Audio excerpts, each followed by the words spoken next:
Bom dia a todos.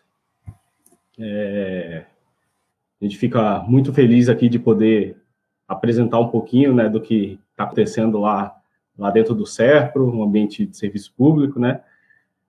Nós vamos nos apresentar, né, mas só para falar um pouquinho da nossa felicidade em apresentar aqui para vocês, rever velhos amigos, velhos professores, enfim, é muito legal isso daí.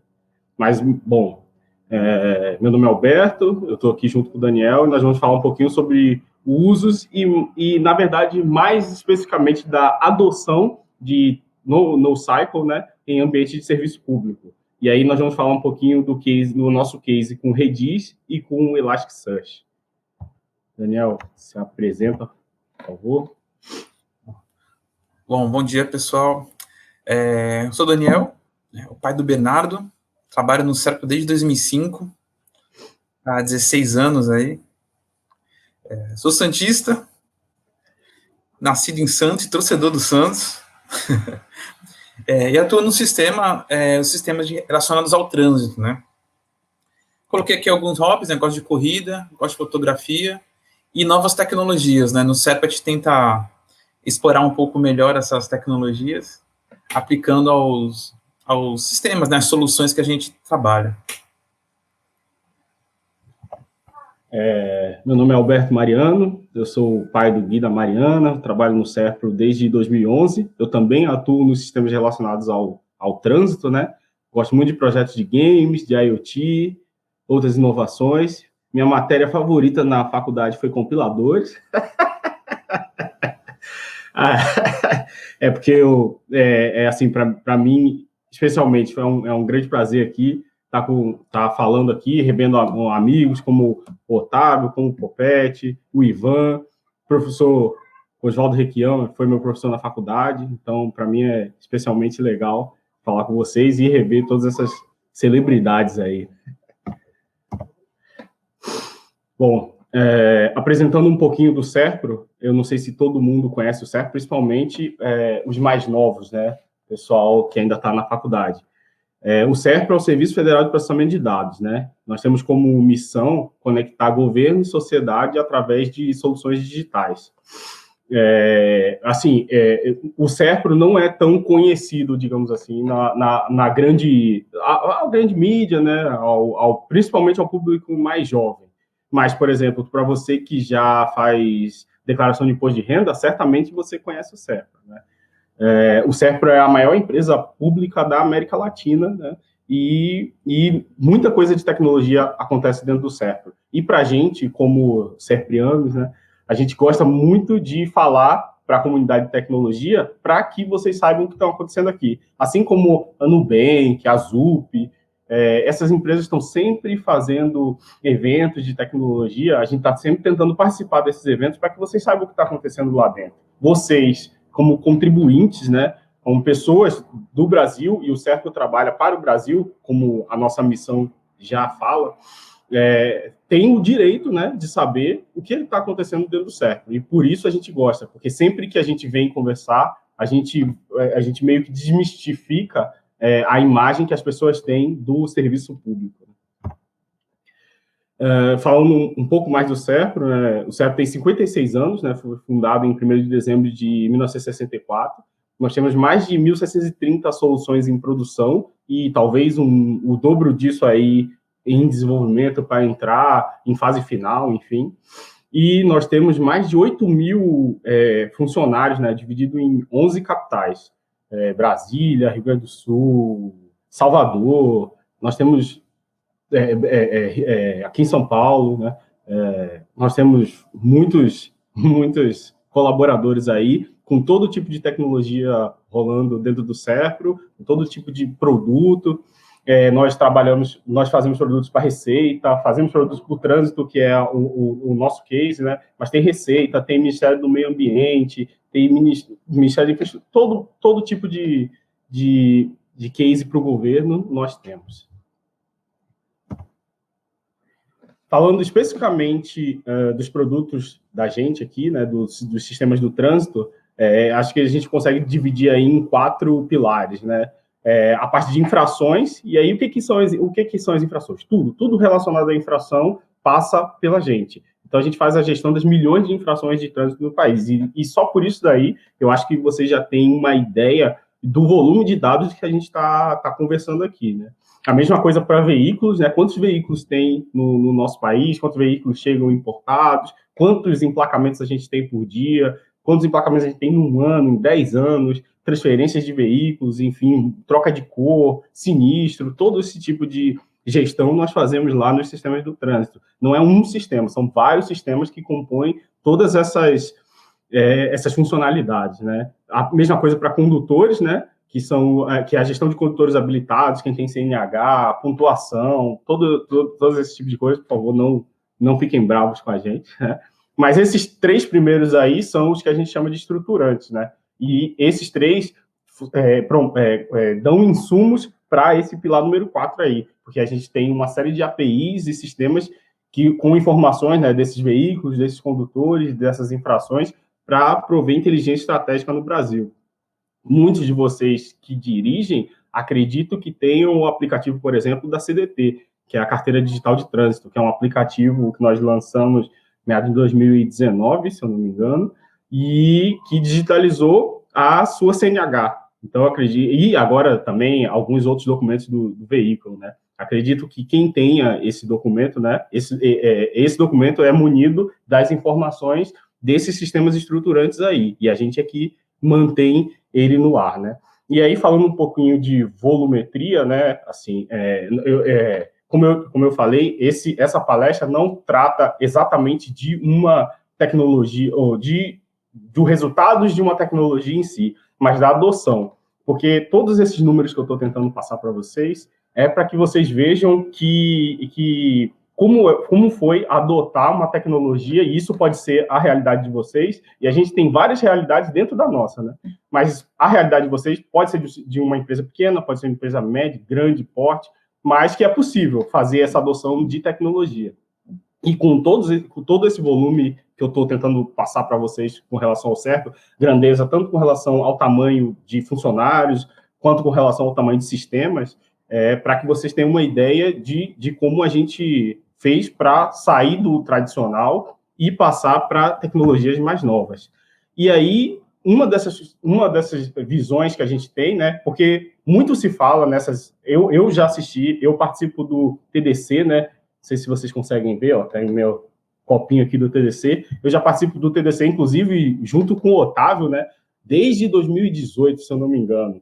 Eu peguei vários insights no TDC, é um aprendizado fantástico, mas uma coisa que a gente vê muito é que ou você ensina nessas palestras o 8, o que é o 8, né? O NoSQL são tecnologias, chave-valor, de documentos, são tecnologias para que você armazene, escale, enfim, essas coisas um pouco mais básicas, né? Ou a gente vai direto para o 80. Eu diminuí 50% do meu overhead das transações, e isso, aquilo. E a gente esquece que entre o 8 e o 80 tem um caminho enorme aí. E esse é o nosso foco aqui, né? Porque além da parte técnica, a gente tem uma outra parte que a gente também precisa ver na adoção dessas tecnologias de NoSQL. E no nosso caso aí, o que foi principalmente? Uma delas é que todos esses nossos dados, o Serpro, né, como eu falei, é uma empresa que tem 56 anos. Alguns dos sistemas têm mais de... Eu botei 20 aí, mas no caso, nossos sistemas, alguns deles têm mais de 30 anos. Eu acredito que mais de 30 anos é mais idade do que a maioria do público que está assistindo a gente aqui agora, por exemplo, né? Então, a gente tem sistemas em mainframe que já funcionam há muito tempo. Mainframe, né, são grandes computadores em grandes data centers, enfim, aqueles computadores, no nosso caso, né, são aqueles computadores da IBM. A gente tem mainframes em grandes data centers e esses caras funcionam hoje muito bem, são tecnologias confiáveis, robustas, funcionam muito bem. Então, como que a gente vai conseguir manter as coisas funcionando, mas sair do mainframe? Por que você tem que sair do mainframe? O mainframe tem um acesso caro. Então, para a gente, sair do mainframe significa diminuir o uso de recursos. Diminuir o uso de recursos, no certo, significa diminuir o dinheiro do contribuinte que a gente usa para fazer acesso a esses recursos, né? Todo Tudo que a gente conseguia economizar, a gente está economizando de dinheiro público, de contribuintes, eu e vocês, né? Outra coisa que acontece no SERPRO é o rejuvenescimento do capital humano. Até alguns anos atrás, a média de idade no SERPRO era de 56 anos, o que para uma empresa de tecnologia é difícil você ver isso assim, né? É difícil você ver isso aí. Mas no SERPRO a gente tinha uma média de idade até alguns anos atrás de 56 anos. A gente tinha mais de 9 mil funcionários, né? Aí, como eu falei para vocês, agora a gente tem 8 mil. A gente teve várias pessoas que se aposentaram, enfim. Mas essas pessoas que se aposentam, elas levam com elas conhecimento. E muitas dessas pessoas, muitos desses programadores, levam conhecimento de mainframe. As pessoas que entram, como eu entrei em 2011, e depois que eu entrei, teve mais um concurso só em 2013, e agora vai ter outro agora em outubro. Mas essas pessoas que entram com skills de tecnologias mais novas. Não entram com skills de tecnologias de mainframe, por exemplo. Então, a gente precisa rejuvenescer isso até para que a gente consiga continuar mantendo os sistemas no ar. E como que a gente vai fazer isso? E aí, o NoScycle aparece como uma alternativa viável.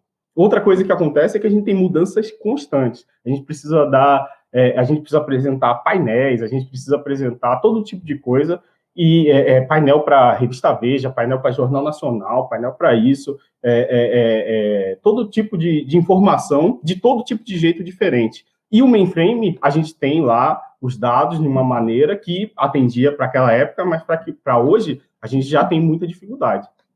E, por último, a gente também tem a nossa rede, a nossa nuvem privada, né? Essa nuvem privada do SERPRO já oferece uma gama de tecnologias, como o nosso colega anterior aí, ele falou, por exemplo, uma nuvem como a AWS ou como a Azure, por exemplo, ela já oferece algumas tecnologias, inclusive tecnologias de NoScycle para usar lá dentro, como a Amazon, que o nosso colega apresentou, tem a própria DynamoDB, a Azure tem o outro, que eu esqueci o nome agora, mas a gente também tem dentro de casa, né, uma nuvem privada, e essa nuvem já oferece algumas novas tecnologias. Então, a gente também resolveu usar dessa vantagem que a gente tem. Isso a gente sabe que não são todas, apesar que vocês podem usar a Amazon e Microsoft, Google a custos mais baixos, mas a gente resolveu usar a nossa nuvem privada para que pudesse fazer o desenvolvimento dessas novas tecnologias. Então, o nosso objetivo, como eu falei, né, é usar a menor quantidade de recursos possível, mantendo ou melhorando o desempenho. Alguns de vocês podem achar que isso é padrão de lembrar, mas é o tipo de coisa que a gente precisa, principalmente no setor público, repetir, e é um mantra que a gente precisa estar sempre trabalhando em cima dele, né? Opções ao Postgres, né? Uma das coisas que a gente tem dentro da empresa é conhecimento legado em Postgres e Oracle. Esse é o nosso maior conhecimento hoje. A gente tem pessoas muito boas. Inclusive, o primeiro colega nosso que falou do PGConf, ele deve conhecer uma das maiores referências que a gente tem hoje dentro do SERPRO, que é o Atanásio, Juliano Atanásio. Ele é uma das grandes referências que a gente tem, e sempre que a gente precisa conversar sobre utilizar ou não o Postgres e como utilizar o Postgres, a gente fala com ele. Só que a gente tinha algumas coisas que o Postgres até poderia atender, mas que talvez não atendesse da melhor maneira possível. E aí, por causa disso, a gente foi atrás de outras opções ao Postgres, né? Então, a gente tem uma necessidade de velocidade de leitura muito grande, e aí o Postgres poderia atender, mas será que tem alguma coisa que poderia atender ainda melhor? A gente tem esse compartilhamento de mesmos dados, como cache, por exemplo, e aí, será que o chave-valor, o Postgres poderia atender, ou existe alguma coisa melhor? E para isso a gente foi no mercado buscar, né? Para parte dessas soluções que a gente precisava, a gente achou o Redis. O que é o Redis? Né? O Redis é um banco de dados NoScycle, né? Ele faz armazenamento de estrutura de dados chave-valor, né? De código aberto, em memória, mas pode ser usado também com persistência de disco, né? Ele serve para cache, message broker e como banco de dados. Ele é muito versátil e muito simples de usar, muito simples. E ele tem uma biblioteca para a maioria das linguagens. Você precisou dele em PHP? Tem em PHP. Precisou em Java? Tem em Java. E tem para mais uma série dessas novas linguagens hoje que saem todo dia sem parar. Bom, primeiro passo. Estudo de NoSQL, né? A gente participou lá de algumas palestras no TDC, né? Teve algumas mais especificamente sobre o Redis, e aí a gente volta para casa, né? Como um evento como esse, para universitários, como muitos de vocês, né? Então vocês voltam para casa, assim, né? Agora todo mundo já está em casa, mas volta para casa cheio de ideias, cheio de coisas para aplicar, enfim. Então a gente foi a mesma coisa, a gente tinha um monte de sistemas que precisavam de uma série de funcionalidades que eles tinham apresentado como Redis podendo ser a nossa bala de prata, né? Então a gente voltou para casa com esse monte de ideias e resolveu aplicar. E já na primeira não deu certo, né? A gente tinha alguns sistemas que precisavam se conectar via mensageria, e aí a gente resolveu de cara usar o PubSub, né, o Publisher e Subscriber do Redis. Para quem, bem rapidamente, para quem não conhece, você fazer integração entre aplicações em que uma vai publicar um determinado assunto, né? E várias aplicações que querem saber sobre aquele assunto vão sobrescrever, por isso subscriber, né? Vão sobrescrever e vão poder pegar aquela informação toda vez que algum publicador publicar alguma nova atualização sobre aquilo. Mas só que o Redis ele não garante entrega. Apesar deles fazer isso de forma extremamente performática, ele não garante entrega. E para a gente isso aí não deu certo, né? A gente teve que implementar uma série de mecanismos para que pudesse garantir essa entrega, e aí, implementando mecanismos e tal, a gente preferiu ir para uma outra tecnologia. A gente acabou indo para o NATS, né, que é uma mensageria e um streamer lá, que faz isso, já tem todos os controles, sem que a gente precise fazer tanta coisa a mais. Então, logo no primeiro case nosso, não deu certo. Mas a gente não desistiu do Redis, porque a gente conseguiu tempo para estudar, aprender e ver outras aplicações para o Redis. Aí, pulando um pouco para 4, a gente já viu que acho que o cache é um ponto comum, né, entre várias pessoas que usam o Redis. Muita gente que usa o Redis vai dizer, não, o Redis é bom para cache. Só que o Redis tem muito mais do que isso. Mas realmente cache é um ponto comum, porque quem usa ele para cache consegue o resultado esperado. E com a gente não foi diferente.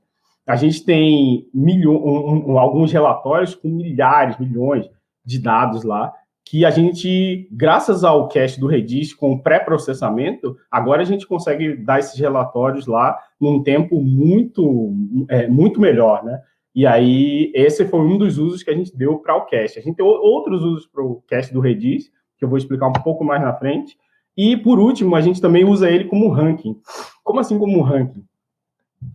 Lá na empresa, numa parte de inovações que a gente tem, a gente criou um game que é para que as pessoas possam estudar. É um game simples de luta, que quando você acerta, o seu personagem bate, quando você erra uma pergunta, o seu personagem apanha. Muito parecido com o Kahoot. Passando aqui.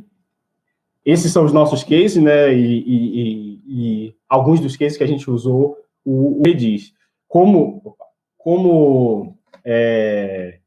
cache, né, de dados, a gente usa também como alerta de veículos, né? A gente tem uma atualização tempestiva dos dados e o acesso é muito rápido para a adoção de políticas públicas, né? No nosso caso aí é para roubo e furto de veículos e tal. Quando o veículo passa em algum lugar, a gente precisa desses dados rapidamente, né, para que a polícia, né, possa tomar alguma atitude com relação àquele veículo. Com relação ao Serpro Combat, né, que é o nosso joguinho aí, a gente usou para atender todos os funcionários, né, Redis em várias coisas. A gente usou para o ranking, a gente até começou a fazer isso em Postgres, mas viu que estava meio que inventando a roda quando o Redis ele já dá essa funcionalidade de ranking implementada para a gente e muito otimizada. A gente usa ele como cache de diversos pontos aí na aplicação do jogo. E, além de tudo, a gente também usa WebSockets, né?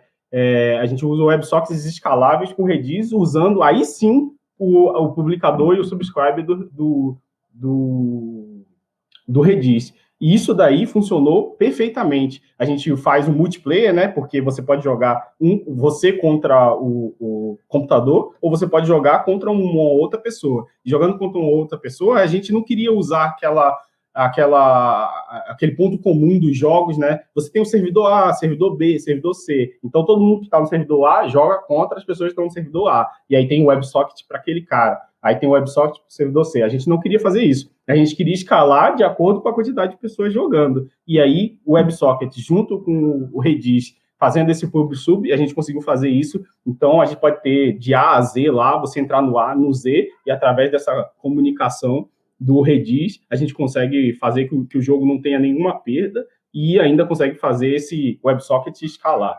Ficou uma solução muito bacana e que a gente passaram para a gente pela internet através da comunidade dos jogos lá.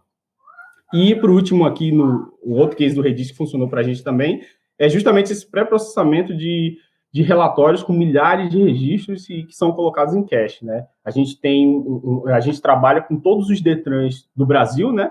Então, muitos DETRANs, muitos órgãos, mais de 5 mil órgãos autuadores, e todos eles precisam de relatórios com relação à questão das infrações, com todo tipo de coisa, painéis, fora, como eu já falei, né? A gente precisa passar dados para órgãos de reportagem, né? Folha de São Paulo, tudo.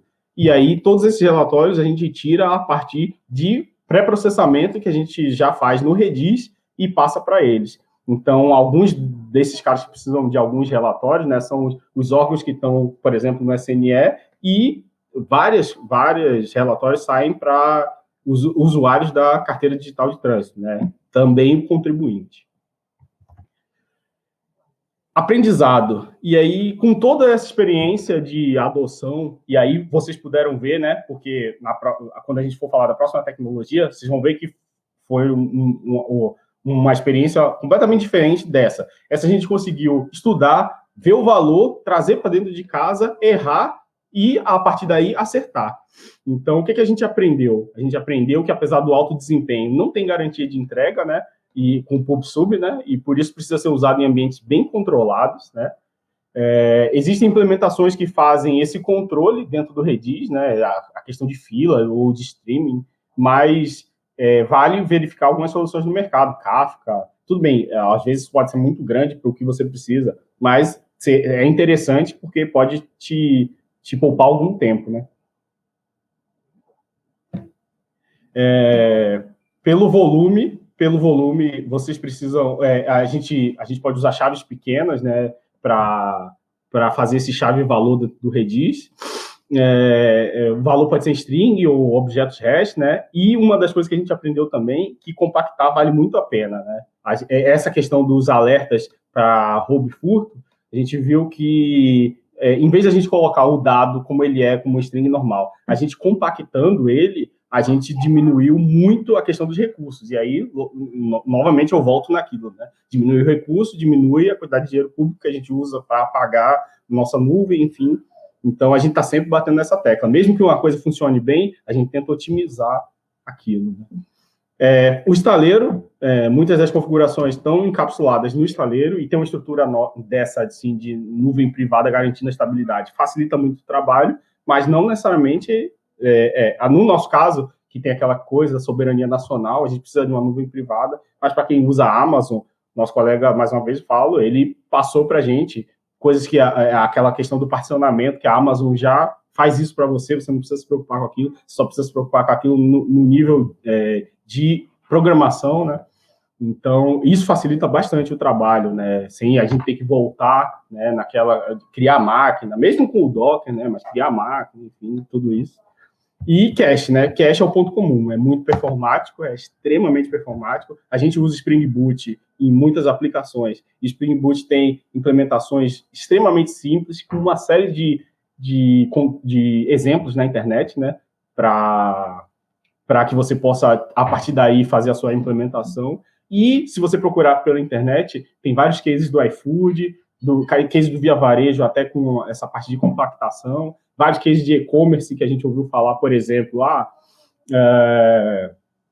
quando o cara na Black Friday acessa um site, todo o HTML a gente joga no cache. E aí, como o Redis também tem a parte de TTL, né, que você define quanto tempo aquele cache, e isso é uma das maiores questões da humanidade, né? Quanto tempo você vai deixar um cache? Mas, enfim, na Black Friday tem muito e-commerce que coloca todo o HTML daquele site num cache, e aí quando você acessar de novo, aquele site vem muito mais rápido, né? Até porque existem sites como Buscapé, que se você não responder em 200 milissegundos, eles te tiram da lista. E quem é que vai querer sair da lista num Black Friday, por exemplo? Então, o Redis é extremamente útil em opções como essa. Então, cases com Redis, vocês vão achar aos montes na internet. Então, eu botei alguns aqui que são interessantes, se vocês quiserem procurar, se aprofundar mais, né? Mas é isso. A nossa adoção do Redis dentro do Serpro foi dessa forma, a gente conseguiu estudar, conseguiu trazer, conseguiu ver valor e usar a partir daí. Mas nem todo case nosso, mesmo dentro do Serpro, com uma série de tecnologias diferentes, né? Hoje a gente está falando de Redis e vai falar agora de Elasticsearch, mas dentro do Serpro a gente tem Cassandra, tem Mongo, tem de tudo, né? Esse foi o que a gente aprendeu, né? Utilizando e adotando o Redis nas nossas aplicações. Agora eu vou passar para o Daniel para ele completar e falar um pouco do Elasticsearch para vocês. Eu vou falar aqui do Elastic, né? O Elastic não é exatamente um banco, né? Mas é uma ferramenta que é bem bacana, porque foi feito justamente para otimizar as consultas, né? E nativamente ele é distribuído, escalável e com API REST, que facilita bastante nas integrações. E aí a gente tem a mente dividiu aqui em 4 pontos, né, com questão relacionada à adoção. E aí, na nossa empresa, né, como muitas empresas, percebeu o ganho, mas ainda não sabe exatamente onde está esse ponto do uso do Elasticsearch. Então, a gente partiu para um primeiro uso, e o aprendizado está vindo junto com a implementação, né? Esse nosso case aqui, nossa equipe especificamente. Então, assim, a gente sabe que muitas melhorias estão sendo feitas agora e vão ser feitas no futuro, até porque a nossa solução não está, ela já está em ambiente produtivo, mas não está ainda impactando nas nossas soluções. Então, a gente está ainda numa fase de teste em produção, né, se aqui pode falar dessa forma, mas para fazer essa variação no nosso ambiente. E essa solução do Elastic, ela vem de uma replicação de dados trazidos do mainframe e que mantém milhões de registros. Então, a gente trabalha com essa réplica justamente para jogar para o Elasticsearch as consultas, a responsabilidade de consultas vai ficar diretamente no Elasticsearch, enquanto a base quente continua sendo no mainframe com as regras de negócio, tudo, que é como o Alberto falou, né, um processo de distribuição, às vezes de migração de algumas soluções que a gente tem. Como eu falei, a gente está em processo ainda de implantação, e para substituir uma solução que já existe, a gente requer esse cuidado, né, porque uma falha pode indisponibilizar os serviços para o cidadão. Então, a gente tem que tomar bastante cuidado com isso. E para essa solução, a gente ficou em bastante dúvida se a gente usaria, para essa base replicada, se a gente usaria o Postgres ou usaria alguma tecnologia diferente, que foi no caso, né, da dúvida com o Elasticsearch.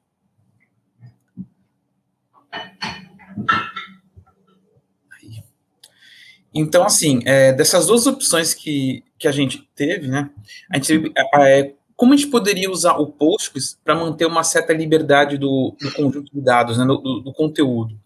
Então, a nossa ideia era manter os campos de controle e campos chaves para identificação dos registros como colunas no Postgres, e criar também um campo JSONB para armazenar os dados, né, o documento, o objeto. E a gente pode ter a flexibilidade que a gente quiser. Então, campos indexados e o objeto de resposta, né, o documento, ficaria no campo de JSON.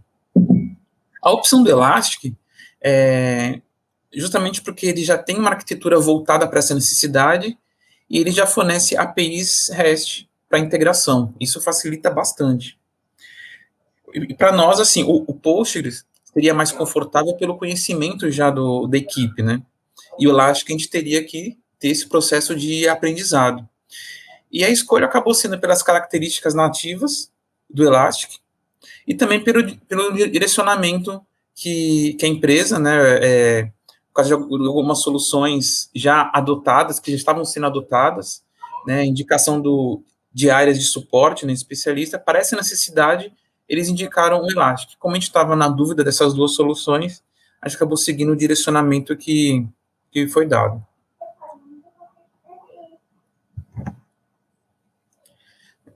E a gente tem a parte do aprendizado, né? O que a gente aprendeu e a gente ainda está aprendendo, né? Como eu falei, essa solução ainda não está sendo usada diretamente nas consultas em produção, mas já está no ambiente produtivo com milhões de registros. Então, a gente está fazendo alguns testes, otimizações, né, e algumas melhorias para quando a gente virar a chave, não afetar a performance, ou se afetar positivamente a performance das consultas.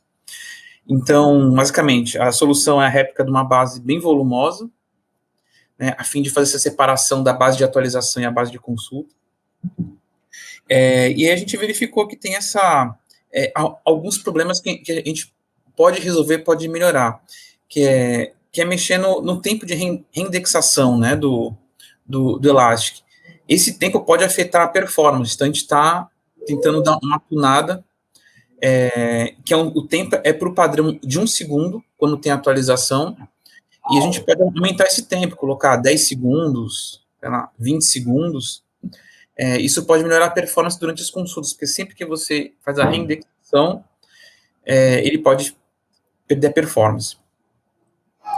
A separação de nós, né, de nós de inclusão e os nós para consulta. Então, a gente inclui sempre num nó e ele faz a réplica internamente lá para quando a gente fizer a consulta. Se a gente estiver usando o mesmo nó, isso também pode afetar a performance. Então, a gente está também verificando essas possibilidades. Uma coisa que a gente percebeu é que muitos campos que nós estamos utilizando para realizar consultas, eles foram mapeados com um valor padrão, que é text, lá no Elasticsearch. Quando a gente põe como text, ele usa uma forma que, para frases, por exemplo, ou strings de texto, ele realiza uma otimização para esse tipo de consulta. Então, eu tenho uma frase, eu passo uma palavra, e ele consegue devolver esse registro baseado num score que o Elasticsearch faz. Mas para muitas consultas nossas, para a maioria, seria interessante a gente usar como o termo completo, como, por exemplo, a placa de um veículo. Né? Então, a melhor opção seria que esse campo fique como keyword. Então, é mais performático, ele verifica se o valor é aquele mesmo para retornar. Então, a gente percebeu que alguns campos poderiam ser melhorados nessa tipagem. Então, a gente está trabalhando nesse mapeamento de campos e verificando o que pode ser melhorado. E também, assim, para realizar a réplica, inicialmente, a gente fez uma aplicação Java que lê os dados do mainframe, os dados atualizados do mainframe, e fica realizando atualizações no Elasticsearch. Inicialmente, a gente colocou atualização individual dos registros, só que a performance não foi bacana. E aí a gente usa o bulk UpInsert. Então, ele pega em lote, a gente lê em lote e grava no Elasticsearch em lote. Isso melhorou muito a performance da aplicação que faz a réplica dos dados. E a gente teve também um caso que a gente demorou para descobrir, e aí junto com a equipe de suporte também a gente resolveu, que a gente estava tomando muito index block. O que é index block? Quando o espaço em disco chega em 95%, por padrão, né, na configuração do Elasticsearch, quando bate 95% do espaço, ele bloqueia a atualização, ele permite só deletar ou consultar. E a gente começou a tomar esse erro. E aí depois a gente descobriu que um dos servidores lá do File System estava com problema de configuração, eles corrigiram, e aí esse problema se resolveu. Então, tentei passar aqui alguns perrengues, né, que a gente passou e está passando aqui, para vocês verem também que não é simplesmente colocar a ferramenta e sair utilizando. A gente precisa ter esse processo de tunagem, né, para tirar melhor proveito da ferramenta. E no caso do Elasticsearch, como a gente não conhecia, a gente iniciou a internalização da ferramenta sem ter o conhecimento pleno, a gente passou por alguns problemas, assim, que estamos resolvendo, mas que é interessante que a gente, se a gente conseguir conhecer, ou aprender, ou apanhar um pouco antes, é melhor, né, porque, inclusive, as palestras, os eventos ajudam muito nisso, né, ou, pelo menos a nossa ideia aqui nessa apresentação é justamente passar um pouco desses problemas que a gente passou, para que vocês não passem pelo mesmo problema, ou antes de implantar a solução, né, já pensem nisso, já verifiquem e consigam colocar a solução em produção com o menos problema possível. Eu falo de problemas, né, porque, assim, desenvolvimento, localmente, é tudo maravilhoso, né, ambiente de desenvolvimento com pouco volume de dados, funciona tudo perfeitamente. Quando a gente coloca numa base com volume grande, em que qualquer diferença de configuração, de tunagem afeta, a gente vê realmente que esses detalhes são bem importantes. Só completando, Daniel, só para o pessoal ter uma ideia com relação a exatamente essa questão que você está falando aí, da questão de, em produção, em desenvolvimento, a gente tem um cenário, e quando a gente vai para a produção, a gente tem um outro cenário. A gente faz algum teste de carga, mas a gente prefere investir em monitoração. Por quê? Teste de carga não serve para vocês? Serve, claro que serve. Mas o que acontece para a gente na maioria dos casos? A gente nunca está completamente alheio a uma reportagem que saia no interior do Mato Grosso, a uma reportagem que saia no Jornal Nacional. Um exemplo para vocês, assim, por exemplo, uma aplicação da CDT usa essa base aí que a gente está conversando. Essa base do Elasticsearch aí, eventualmente a gente faz alguns testes e vira a chave para usar essa base do Elasticsearch. Uma vez, passou no Jornal Nacional justamente a CDT, uma reportagem sobre a CDT e como ela tinha digitalizado, como ela estava digitalizando alguns outros documentos e que você poderia baixar e poderia mostrar a CDT numa Blitz, enfim, alguma coisa assim, e com tudo digital, sem precisar estar com a sua CNH. Em meia hora, 40 minutos, que é o tempo do Jornal Nacional, né? Menos do que isso, porque foi depois da reportagem. Nossa base aumentou em 12 milhões de usuários. 12 milhões no período de, sei lá, meia hora de Jornal Nacional. Então, não tem teste de carga que preveja esse tipo de coisa. Por mais que a gente faça teste de carga, por mais que a gente prefere que a monitoração esteja ajustadinha, e aí, esse para que a gente possa apertar os parafusos certos. Foi aí que a gente encontra que o refresh não estava bom, que o bulk upsert é melhor do que o upsert individual. E é esse tipo de coisa que a gente faz com monitoração, principalmente, porque a gente sempre, esse tipo de coisa pode acontecer. Uma outra base nossa é de recall de veículos. A gente nunca sabe quando vai ter um recall, mas quando tem um recall, são 1 milhão de veículos, 2 milhões de veículos. Não que, é muito, 2 milhões? Talvez não. Mas para você fazer isso num período lá de, sei lá, 1 minuto, entendeu?